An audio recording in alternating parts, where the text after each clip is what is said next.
Presentation of Superintendent Talk Radio 1270. Now, live from Broadcast Square. And good morning. Welcome to Live from Broadcast Square here at Talk Radio 1270 for this Thursday morning, February the 23rd, 8 minutes past 9 o'clock.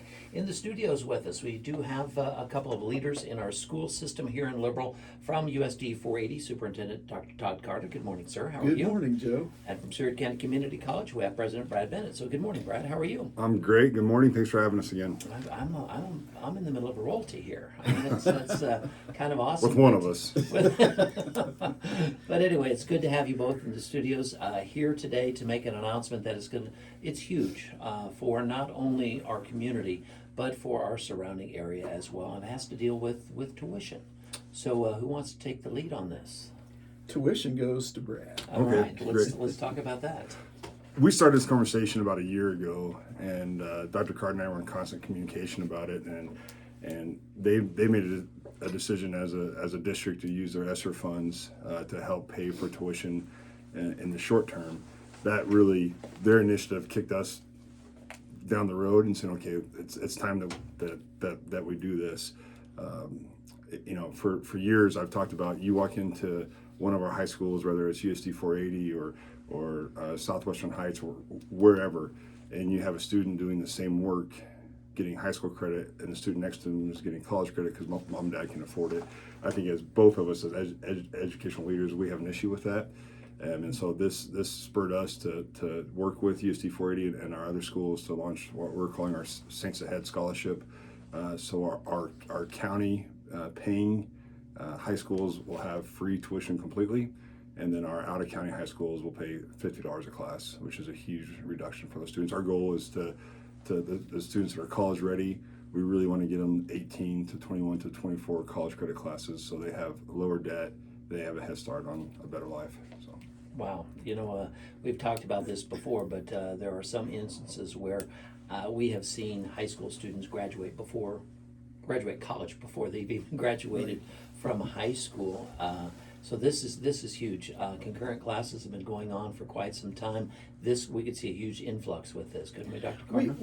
We could see a good increase. Right now we've got about 260 students that are taking classes. That includes both gen eds and on the CTE side, and it's split about 120 to 140. 140 on the CTE side, but we could see a really nice increase for those students that are taking gen ed classes with this Saints Ahead scholarship, and that was part of the decision behind using our ESSER funds to help support those students too. That was a recent change in guidelines from the Department of Ed that took place last November. So we wanted to get that money available to our students for college classes over the next year. Mm-hmm. And I can't thank Dr. Carter and his board for doing that, because that allows us financially to get our feet underneath us and make sure that we can make this a long-term program for our area. Okay. Yeah. Now the Saints Ahead Scholarship, does this apply to just on-campus thing? What all does it apply to? It applies for everything. It's our non-tiered classes. So as Dr. Carter is saying, pretty much all of our tiered courses, all of our CTE courses are paid by the Career and Excellence, which is the old Senate Bill 155 funds. So this is on our campus at Dr. Carter School, online, whatever the modality is. There are some requirements as far as you have to maintain a 2.5 GPA. There's some things that you have to do to maintain that scholarship. But we're excited. I think Dr. Carter and I, we've been friends I was thinking this morning, for 15 years. We've been working on stuff together. It's a long 15 years. I'm just teasing. But, him and I both throughout, whether he was a teacher at Seward County or the VPA and now the leader of USD 480, we've shared the same common goal of creating access to education. And we look around, we all know for the last 4 or 5 years, we have been the lowest educated county in Kansas. This is a piece of that puzzle that we're going to work hard to move that needle and create better lives for all of southwestern Kansas. All right, now you had mentioned that this is not just for Seward County residents. They will get free tuition, but $50. for what, 3 to a 5 hour course? Is that what that? Yeah, it's just a flat rate. Our thought process there is that our tax paying district should have a little bit better deal and allows us to pick up some of those. I mean, because this is an expensive institution. There's a true cost here. But we serve 11 high schools, and then we also have some homeschool students within that, and some other deals that we have to work out. And we don't have all the pieces together yet. We'll be ironing a few things out, but we're excited about the initiative. I think it's going to separate us a little bit from what the rest of the state's doing, and it's big for our students. You bet. You know, Dr. Carter, we have seen innovative things come into the classrooms, from AVID to just all types of different programs. This has got to be, the state's going to be looking once again to see how this works and can they implement this in other places. So again, going to be another model district, model area of the state for the rest of the state to take a look and see what we're doing out here. Right, that's exactly right. And we're focused on access here. And there are other districts in the state that are wrestling with these same issues on providing those opportunities for the students that are perfectly capable of taking college courses and making a good start while they're in high school. And everybody's trying to figure this out. Well, I think we've got something figured out here, that we're really going to be able to increase access for our students here in Seward County and our surrounding counties as well. You know, like President Bennett said, 11 high schools in the serviced area. The word will get out, and do you have a timeline of implementation for this? Well, we're still working out the bugs. Sure. So we're essentially going to do town halls at all of our high schools in the next 4 to 6 weeks to roll this out. We have some logistical issues as far as figuring out classes and instructors and all those things, which our academic team's working on that. But this will be, as of the fall, this will start, and so we're excited. We're committing at least to 2 years to see, really, I don't see it not working. I mean, so I think it'll be a long-term shift for us, and I think we'll see that benefit. I mean, as a parent, if I look at my tax-paying district and I say, okay, what am I getting for my meal? And now I'm getting, my kid is getting an opportunity to take 18, 21, 24, 27 credit hours, 60 credit hours for free and jumpstart that education. That's a win in my book, and so we are very excited for it. Okay. How would, once everything is ironed out as well as can be, as well as it can be, we know there may be hiccups along the way, but where do the students or the parents start applying for these scholarships? We'll just work right through the high schools. Okay. So we'll work directly with those school districts and figure out which students they have and so on. Yeah, right now the way we're working it is they're just billing us directly. It doesn't even pass through the family. Okay. So it's billed to the district directly. Okay. We're trying to make it easy on the family as possible. So. Okay. Yeah. All right.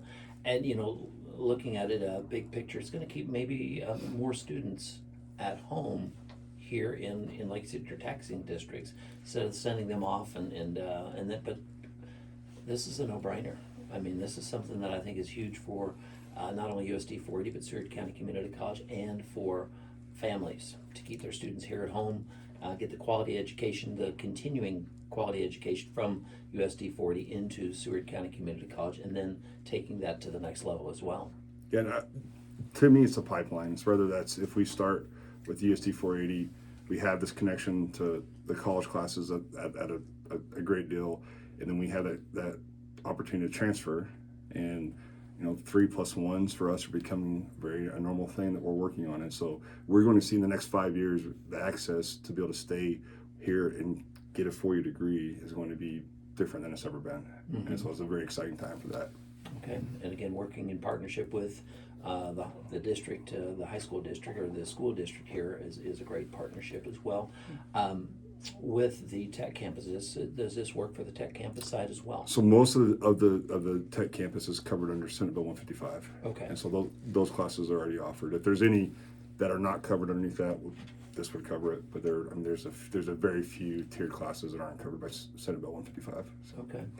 So, thought process. When did this get in the works, and how did it get to where it is today? We started this conversation probably about a year ago. We started having this initial conversation of, I feel like we both feel like we need to do more, and he was working from his side, I was working from our side.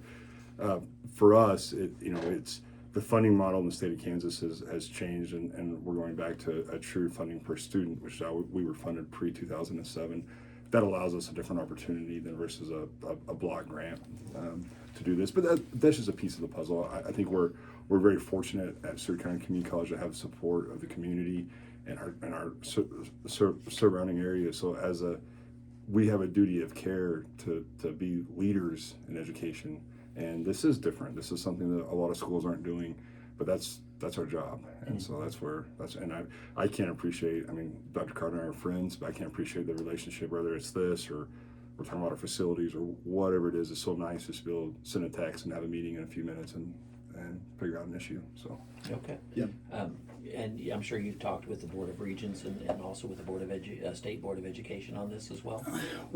Yes, we had to get approval at the state level for this, but I was 25. I was at Seward for 25 years, and this is something we've been wrestling with for 25 years. Yeah. High school students don't qualify for federal financial aid. So what can we do for those high school students? And fortunately, we've got good timing right now. We've got federal funds that we can assist with from the district side, and then with the funding model change for community colleges, then we can continue that with Seward County. Like I said, it just came together with the ESSER funds and the money being available. Let's just roll with it. Oh yeah. So, all right. Anything else about the Saints Ahead scholarship that either one of you'd like to expand on? I think it's important to keep in mind that our data shows us that if especially our four-year degree-seeking students or who want a job that requires that level, if we gain then the students early on, they're going to persist at a higher rate. And so, big picture, we're lowering student debt, we're gaining students access at a much younger age, which as we're seeing students need that more and more and more. And so we just can't.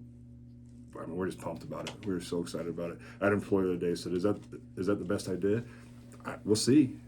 Time will tell. If we don't do anything, though, that's not a good idea either. So this is moving that needle. So. Well, it sounds like a game changer. Yeah, indeed. And for our students, if they're able to take college courses, they're going to persist. They're going to graduate. They're going to be successful in their post-secondary choices. Then, right? Yeah. So basically, have knocked down that hurdle of affordability. Mm-hmm. So there are some students that, I would love to go to college, but we really can't afford it right now. If you're in Seward County, it's free. If you're in the 11 high schools, $50 a course. Right. Yeah. And where this really helps us too in the district is our students start planning for post-secondary experiences in 6th grade. Right. And that plan follows them all the way through middle school and high school. Well, now if they know that college is affordable, then they can actually put that in their plan early, and it's not something where they get to their high school level and go, well, I can't afford that, so I can't plan for that. Right. So this is going to have an impact all the way down into 6th grade for us. Okay. And I'm just going to throw this out there as I'm listening to both of you talk. I'm just thinking, is there a savings plan with this to where, I'm a freshman in high school. I have a freshman. And I'm looking at taking, 15 hours per semester. Can I bank, or pretty much up to the parent to bank that money to where when I do hit Seward County my freshman year in 3 or 4 years, I've already got classes paid for. I don't know if that's something that may just have to fall on the parent to save that money aside. I didn't know if there was a. Well, I do think there's an education piece there that we can help with, because literally, and I don't know the Regent numbers off the top of my head, but I think Fort Hays is around $10,000 a year, give or take. So now, if we have a student that is college ready, and they get their 60 hours before they go, now we're talking about a 4-year degree costing them under $20,000 or in that ballpark, versus the national average. That is an incredible deal. And so I think that's a huge opportunity. Is we all have 529 plans for our kids and different things. If you get those first 2 years, you don't have to worry about paying for it. That's a big win. I mean, that those 529 plans are going to go so much further at that point. So yeah, we've had one of those in place, I think, since the freshmen started kindergarten. So ever since Lynn Jenkins, state treasurer, announced him, I think we started back then. So, but this is great for the community. Where will parents, school districts, I know you're going to have town halls, you're going to have a press conference to announce this as well? We're actually going to do a little photo op today and have I'm not sure Dr. Carter and I both are the right people to have our photo taken, but we're going to do that anyway. But we are, we're putting out news releases in the next 24 hours, and then we're coordinating with all of the high schools to give them information. And like I said, it'll be a learning curve. There's some things we still have to iron out, and there's some one-offs that we haven't thought about yet. Again, that's just how change is, but we'll address those full steam ahead when they come about. So. And I like what you said earlier. This is just the start of bigger things to come, where getting that 4-year education, you could, do it right here. And again, always keeping that ball rolling forward. So tremendous. Yeah, and those partnerships with Seward are so incredibly important to us from that perspective. Right now, we've got a program for employees to get their teaching certification. And we've got a partnership with Seward County to make that happen, where they don't leave here. Right. They can get it. They can take care of all of that right here at home, and which is really important to those employees and families to be able to do that.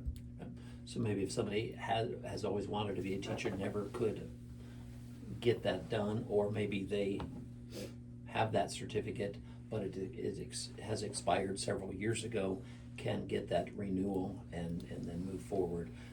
I thought I heard staffing mentioned. Is staffing going to come into play? Going to have to look at some more staffing for this program, or? We definitely will. Okay. We're working on some different models now and putting that together.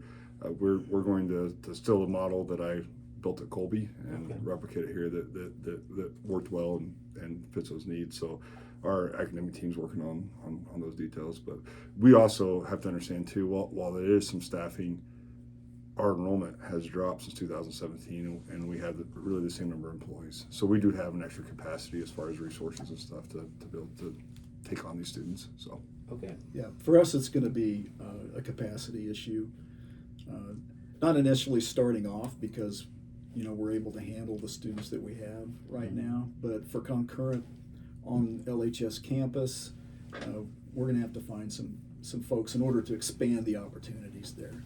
Right now, we're pretty limited to the general ed core or CTE classes. So if we want to make some expansions, we'll have to find some staff for that. Okay, and I know both entities are always out and about, and at all points in between trying to recruit quality staff here. So we appreciate what you do there. Anything else about the Saints Ahead? I don't think so. We're excited for it. All right. Big game tonight, Dr. Carter? Big game. WAC championship on the line here for the girls. So yeah, it'll be good. It's senior recognition night as well tonight. So And it's a whiteout. Is that right? Did I see that? It's a whiteout. Yes, Yeah. Student Council's done a Thought I saw that on Twitter. whiteout, so wear white and white out the auditorium. I've got my red and black on this morning. I don't have a white. Just pull the tie off and the jacket will be good. Okay, all right. I think assembly this afternoon, they're at LHS as well, And we have a state send-off for boys wrestling today too. okay. Yeah. Girls already at state wrestling? Yes, they left Monday, I believe. Okay. Yeah. All right, and then of course the Saints last night at home. Things coming up in the near future on campus? We wrap up the regular season play on Saturday for basketball. We have our first conference softball game already. We play Butler at home at 1-3 on Saturday, so we're excited about that. I don't want to ruin the news, but I think we'll have a soccer commitment later on today that I think we'll all be impressed with where he's from. So we're pretty excited about that. Our soccer coaches are out recruiting. Esports is out recruiting. So we got a lot of moving parts. We're kind of hopeful we'll have the esports room is set up hopefully by late April or early May, getting all that equipment in. So we are excited about that. So. All right, like you said, a lot of moving components. Always no moss growing underneath anybody's feet anymore. So No. appreciate what both of you are doing for our school district and our community college. And I always like to emphasize community college. Invite the community to campus and just see what's going on at Seward County Community College. President Bennett, Dr. Carter, appreciate your time. You bet, Joe. Thank you. You Thank bet. you. Have a good day.